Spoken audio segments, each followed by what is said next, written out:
Assalamualaikum warahmatullahi wabarakatuh. Halo semuanya, apa kabar kalian semua? Mudah-mudahan kalian di sana dalam keadaan sehat. Selamat datang di semester 2 untuk mata pelajaran matematika di kelas 8. Kali ini Bapak akan membahas bab tentang teorema Pythagoras. Materi atau bahan ajar pertama yaitu tentang bagaimana menentukan panjang salah satu sisi pada segitiga siku-siku. Kalau sudah siap, mari kita mulai. Tujuan ya dari mempelajari atau menonton video ini. Yang pertama yaitu memahami konsep teorema Pythagoras. Yang kedua, menentukan hipotenusa pada suatu segitiga siku-siku. Yang ketiga, menyusun kembali rumus Pythagoras pada berbagai segitiga siku-siku. Dan yang keempat, menentukan panjang salah satu sisi pada segitiga siku-siku.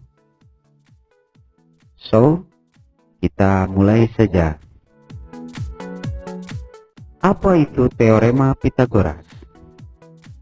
Nah, teorema Pythagoras ini banyak sekali kita lihat dalam kehidupan sehari-hari. Seperti melihat atap rumah, kemudian daerah pegunungan atau bukit di sekitar kita, atau mungkin jembatan gantung.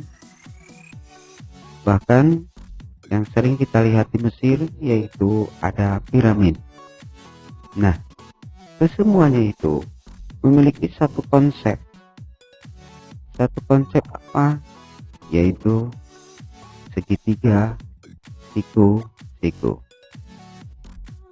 Nah, satu hal yang pasti bahwa teorema Pythagoras ini hanya berlaku pada segitiga siku-siku ya. Nah, lalu apa kegunaan dari teorema Pythagoras ini? Di antaranya yaitu bidang arsitektur, untuk membangun rumah, untuk membangun apapun itu ya. Kemudian bidang navigasi, survei demografi, dan satu lagi yang paling penting ini, prasyarat untuk materi yang lain. Seperti mempelajari bidang datar, kemudian bidang ruang, secara umum materi untuk mempelajari geometri. Kita mulai dengan teorema Pythagoras. Perhatikan baik-baik. Di sini ada sebuah segitiga siku-siku di mana ada sisi A, B, dan sisi C. Tentu saja sisi-sisi tersebut memiliki sudut sesuai dengan sisi yang berada di hadapannya. Sisi A berarti memiliki sudut A, sisi B memiliki sudut B, dan sisi C memiliki sudut C. Bagaimana bunyi dari teorema Pythagoras ini? Dalam segitiga siku-siku, kuadrat sisi miring atau hipotenusa sama dengan jumlah kuadrat kedua sisi yang lain. Nah, bagaimana penerapannya dari bunyi teorema Pythagoras ini? Sebelum itu, di sini ada kalimat sisi miring atau hipotenusa. Yang manakah sisi miring itu? C adalah sisi miring atau hipotenusa. Karena C adalah sisi yang berada di hadapan sudut siku-siku. Disebut juga sebagai sisi terpanjang. Kuadrat sisi miring. Maka di sini C kuadrat sama dengan jumlah kuadrat kedua sisi yang lain. Maka A dan B sebagai kedua sisi yang lain dikuadratkan. Jadi bunyi teorema Pythagoras itu menjadi C kuadrat sama dengan A kuadrat ditambah B kuadrat. Inilah yang disebut dengan teorema Pythagoras. Namun, dari bentuk ini kita bisa membuat bentuk yang lain. Ya. Jadi, tadi sudah disebutkan C kuadrat sama dengan A kuadrat tambah B kuadrat. Kemudian A kuadrat, ketika sisi yang bukan hipotenusanya, maka menjadi A kuadrat sama dengan C kuadrat dikurangi B kuadrat. Dan untuk sisi yang B, maka menjadi C kuadrat dikurangi A kuadrat. Nah, ketiga bentuk ini disebut dengan bentuk teorema Pythagoras atau rumus Pythagoras. Oke, kita lihat contoh berikut ini. Menyatakan teorema Pythagoras. Di sini ada segitiga KLM. Coba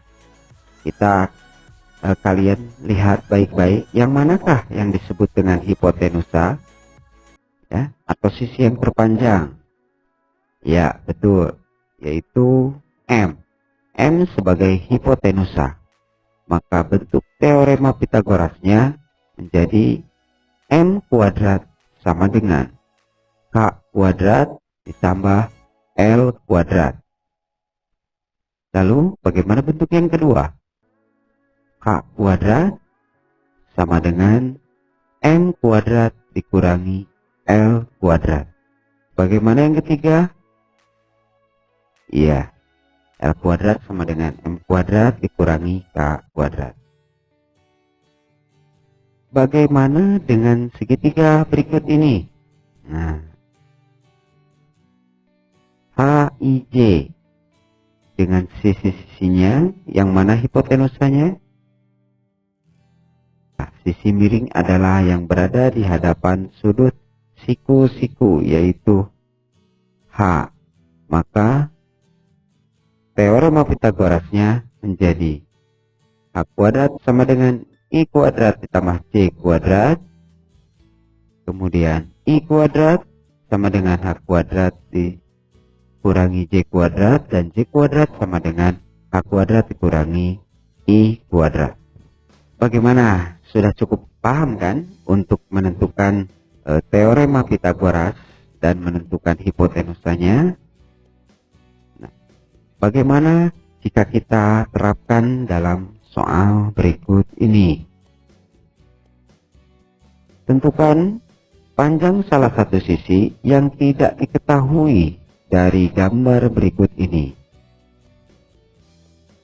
Nah, di sini ada gambar, ada segitiga, ada salah satu sisi di sana yaitu X, tidak diketahui panjangnya. Maka bagaimana cara menentukan sisi yang tidak diketahui? Sesuai dengan teorema Pythagoras, bahwa X kuadrat sama dengan 8 kuadrat ditambah 6 kuadrat. 8 kuadrat adalah 64 dan 6 kuadrat adalah 36, maka dijumlahkan menjadi 100. X kuadrat sama dengan 100. Maka X adalah, nah, kuadrat di sini hilang ya, berubah menjadi akar. Maka X adalah akar 100 menjadi 10. Sehingga kesimpulannya bahwa jadi panjang sisi yang tidak diketahui adalah 10 cm.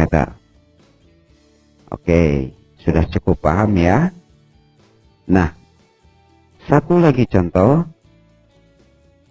Bagaimana jika sisi yang dicari bukan hipotenusanya?